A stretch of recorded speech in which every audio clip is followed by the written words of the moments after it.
Hello, family. My name is Marianne. Today is a new day. We'll briefly talk about crypto regulation. Those in the US, I hope you had the opportunity to listen to the meeting in the Senate 2 days ago, December the 8th. They were discussing crypto regulation with a few representatives, CEOs in the industry. And this is a good opportunity for you to understand where crypto is as far as regulation is concerned, the acceptance of crypto, and how the US is preparing itself to regulate cryptocurrency. As you all know, whatever happens in crypto, in anything financial in the US affects the whole world because US dollars is a global standard, or so to say. So if you get a chance, it's a long session. It's about 5 hours from beginning to end, maybe say 4 hours, 3.25 hours. Take time to listen and understand. And for those of you who are new to this industry or this information, you're not late. You can see that several lawmakers don't understand cryptocurrency as far as they should, or as far as since it's been 11 years since Bitcoin was invented. It's over a decade, and yet we are still regulating it and discussing it and accepting it, rejecting it, and so forth. So it's a good opportunity for you to know where everybody is, and just so you know, you're not late. But once it's regulated and once we start utilizing cryptocurrency in the US, it's probably going to be late.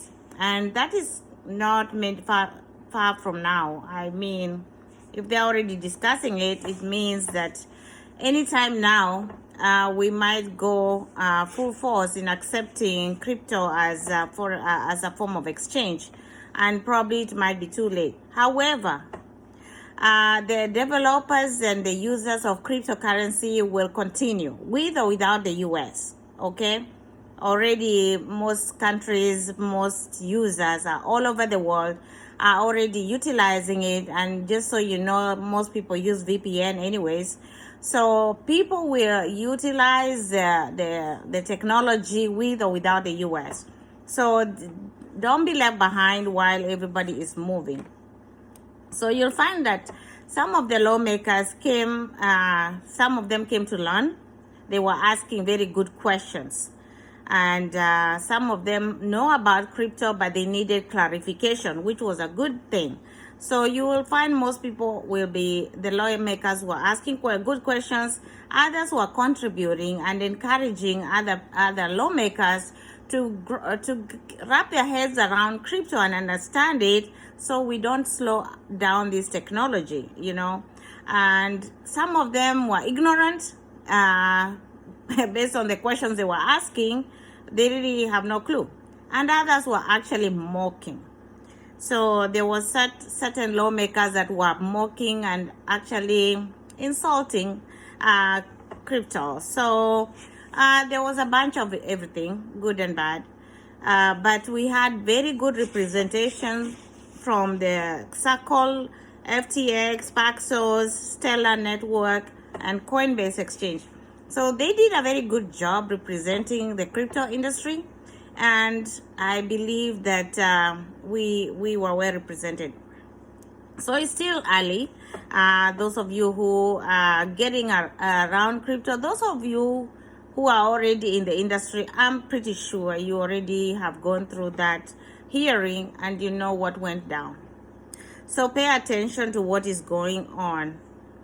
So some of the highlights of what I personally got out of the discussion was the discussion on exchanges, regulating the exchanges.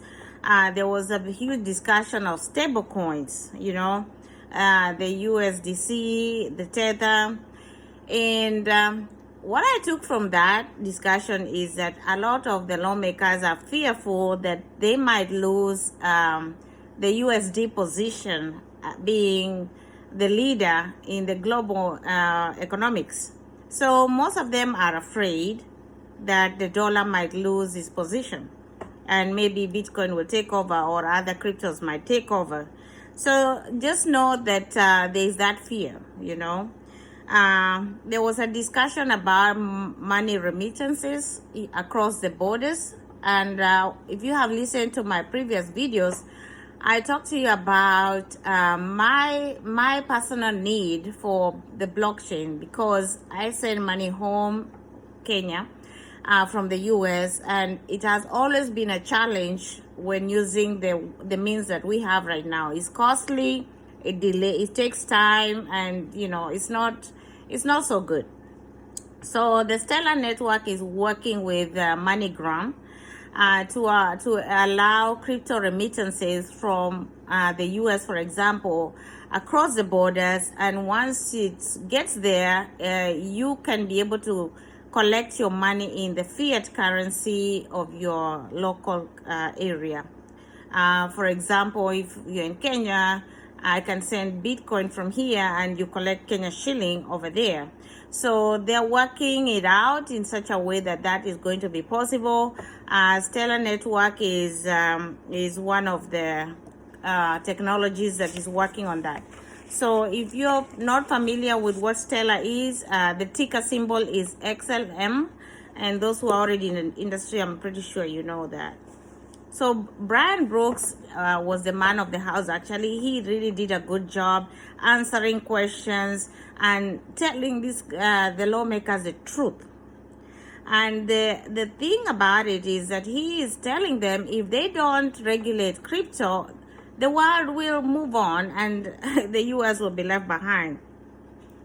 And several other lawmakers told the other ones that they, as part the fact that crypto is new, they shouldn't have a knee-jerk reaction just because it's a new technology.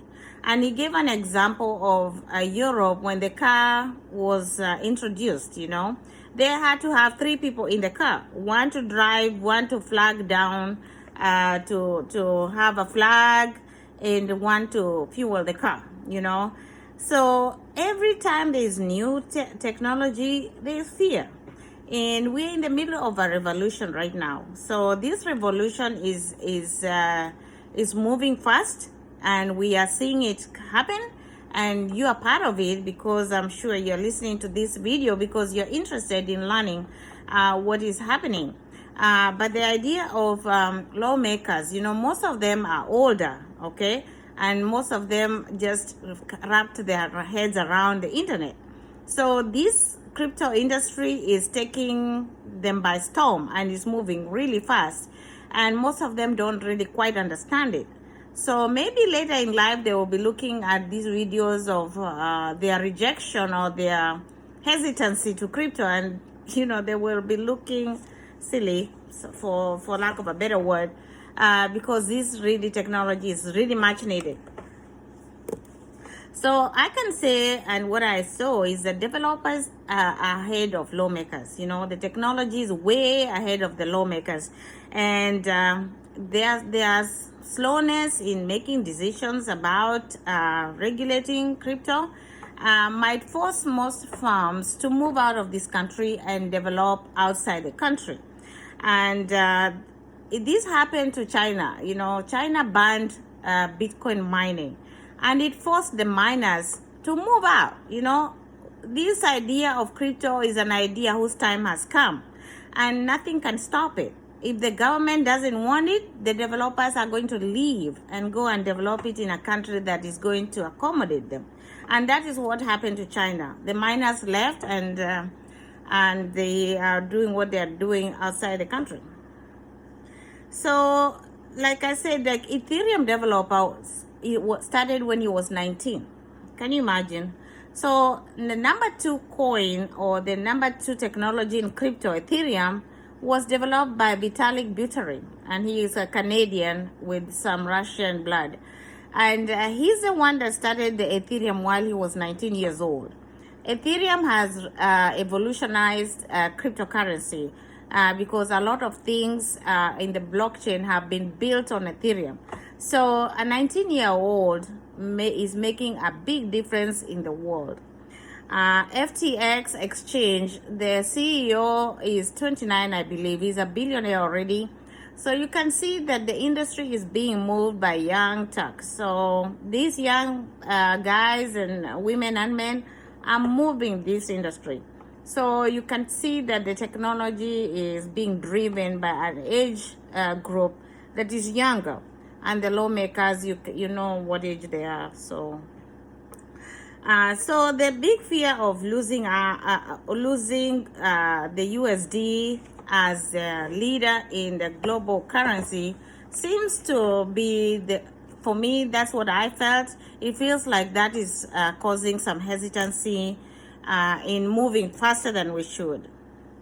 So when Brian Brooks was asked if the U.S. might be left behind, he said that U.S. is unquestionably behind the curve on crypto ETFs, the exchange trading funds, and that's a fact.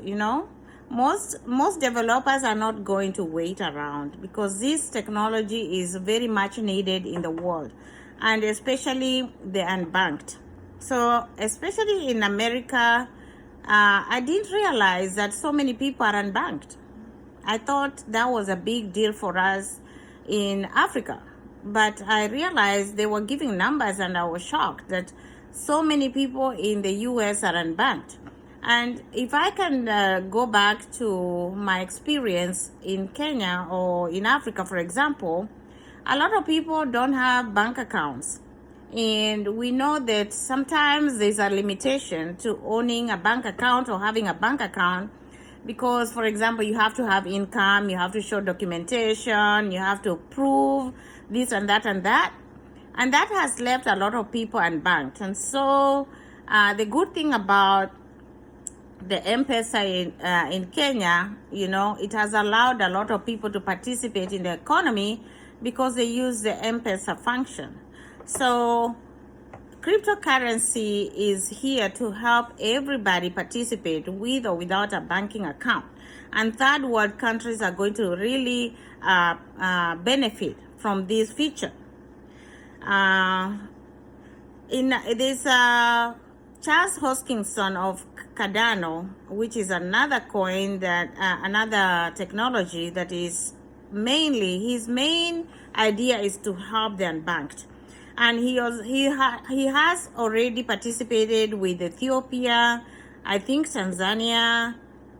He's not revealing every country that he has done, but I do know that he has worked with the Ethiopian government and Tanzania to help them with the student information, and also to help them be able to have accounts so they can have participate in the economy.